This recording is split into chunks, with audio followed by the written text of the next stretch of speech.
C'est un match de football organisé par les ONG, par les organisations syndicales, par rapport à ce qui est en train de se passer aujourd'hui au Qatar en préparation du mondial.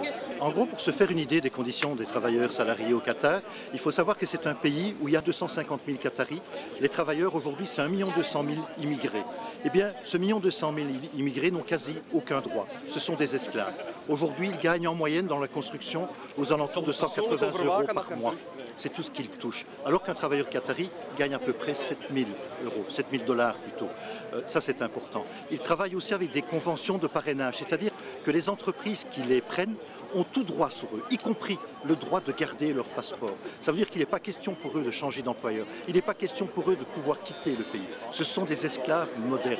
C'est inacceptable. Aujourd'hui, c'est un mouvement international qui est en train de naître. La FIFA doit bien comprendre ce qui est en train de se passer. C'est une mobilisation des citoyens, des salariés qui disent simplement en termes éthiques, nous voulons du sport, mais nous voulons être fiers de ce sport. Nous ne voulons pas construire du sport et des activités sportives sur la mort de travailleurs salariés. Donc il faut que très rapidement, le Qatar applique les conventions sociales, les conventions de l'Organisation internationale du travail. Sinon, il ne peut pas y avoir de Coupe du Monde au Qatar. Ça sera carte rouge pour le Qatar s'il ne respecte pas les droits sociaux. À la FIFA, aux supporters de football, aux joueurs de football, à tous ceux qui aiment le sport, nous disons oui, nous voulons du sport, mais du sport avec une dignité des droits humains, une dignité des droits des salariés.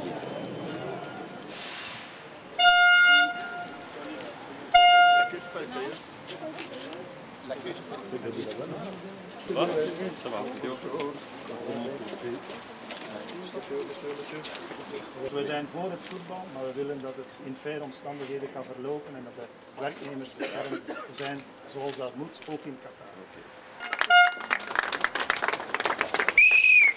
Oké, dan stel ik voor. Monsieur, une interview. Monsieur.